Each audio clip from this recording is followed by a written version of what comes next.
What is the shape of sound? This is going to surprise you, that those of you who don't know what the shape of sound is, most of you probably think that sound is a wave. And it leaves somebody's mouth, say, or it leaves a loudspeaker, and it goes wiggly, wiggly, wiggly through the air. Well, I have to disappoint you if you think that is the case. Sound does not do that. Sound is actually spherical. So every sound that you've ever heard from the moment of your birth has been spherical. Now, here's a nice diagram to demonstrate this, but before we get to the diagram, let me just talk you through the thing. We have vocal folds, little flap of skin that vibrates up and down. What happens in the throat when that little flap of skin vibrates up and down because of the passage of air coming up from our lungs is that a little pearl of sound is created. And here it is, that little pearl. It's a tiny little pearl, spherical pearl of sound. Rapidly expands up our throats, through our mouths. Some of it goes up through our nasal cavities. Two bubbles are formed, one in front of our lips, and one comes down the nasal cavity and joins the main passage of sound out through the mouth. And in a split second, we have this beautiful bubble of sonic energy standing in front of our lips. Of course, it doesn't stand, it actually is moving very fast. But if you can just visualize it statically for a moment. So here it is. Here's the little bubble coming out of the mouth.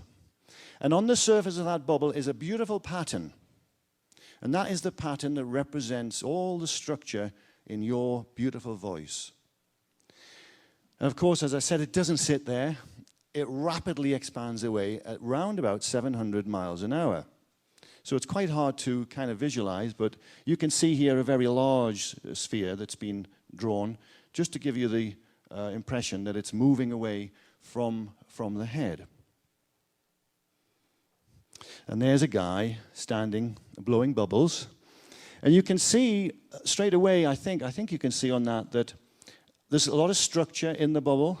And also, you can see that although the main strength of the bubble is in front of this guy, can you see here that behind, there's another bubble forming behind him. And what actually is happening is, and I'll go into this a little bit more detail later, but the sound is refracting backwards. You know, if you're walking behind someone, you can still hear them talking, can't you? Not as loudly, of course, but you can still hear them. Doesn't matter where you are in relation to that person, you will still hear them. And the reason for that is something in science called diffraction.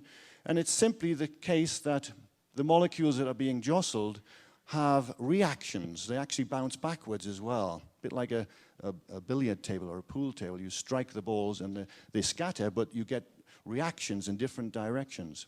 So some of the energy goes behind the guy.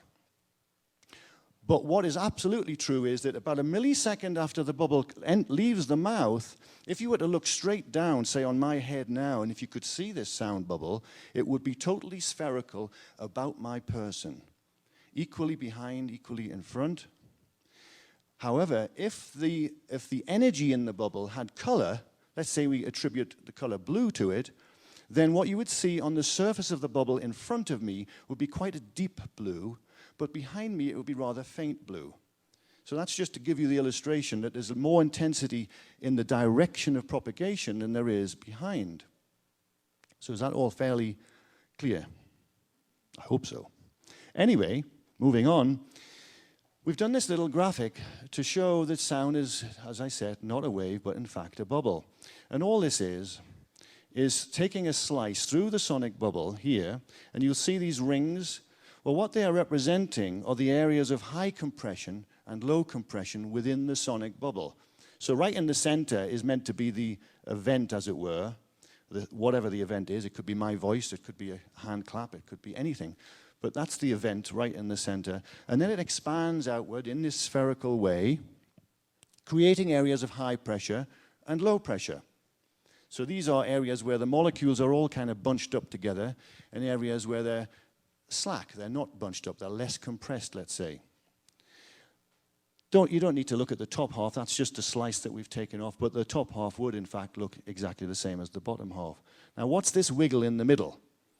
Well, the wiggle in the middle is basically the sine wave. This is what physicists and scientists talk about when they're talking about sinusoidal energy, or they're talking about the sound wave, or they might even be talking about an electromagnetic wave. They still use the same terminology, it's a wave.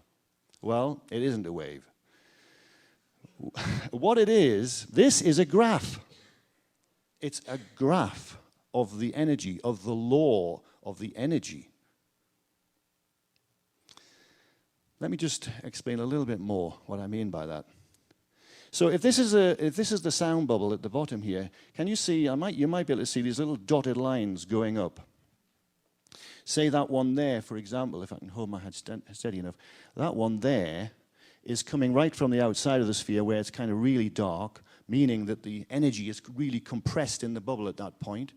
So look where it goes on the graph. That goes up to this point here, which is the top of the graph, if you like. This is the high energy. So in graphic terms, that's the top. But look here, this bit here where it's like clear, there's not much compression of sound. In other words, if you go up there, you get to this 0 point, meaning that there's hardly any compression at that point. So if you follow that law, as it were, it's a mathematical law. The way that sound propagates is to what is called a sinusoidal law. Now, you don't need to get, if you're not mathematicians, or you were never very good at math, you don't need to worry about it. The main thing to remember about this sinusoidal law is that energy can never go from point A to point B instantaneously. It's impossible. To do that, you'd have to exceed the speed of light, and you can't do that. Well, I don't believe you can. The point is that anything, take a pendulum swinging backwards and forwards, it can't go from this extreme to this extreme instantaneously. It takes time. And as it goes backwards and forwards, so it builds up its velocity, comes to a halt, reverses direction, and goes back the other way. This is a periodic motion, backwards and forwards. And that's what sound does. So as this sound sphere is expanding, it is not only expanding, but the outside of it is kind of trembling. It has a tremor. And it's the tremor which is the sound. Yes? And that is what that graph is all about. It's actually showing us that the law of the energy looks like a wave. And this is where the big confusion has come in science. Scientists everywhere talk about sound waves. They also talk about electromagnetic waves. So I need to put you straight on that as well. There is no such thing as an electromagnetic wave. All electromagnetism is spherical. Exactly the same as sound. It's spherical. Different kind of energy, but it's still spherical. It might be hard to swallow, but as I said, open your hearts, and maybe it'll go in.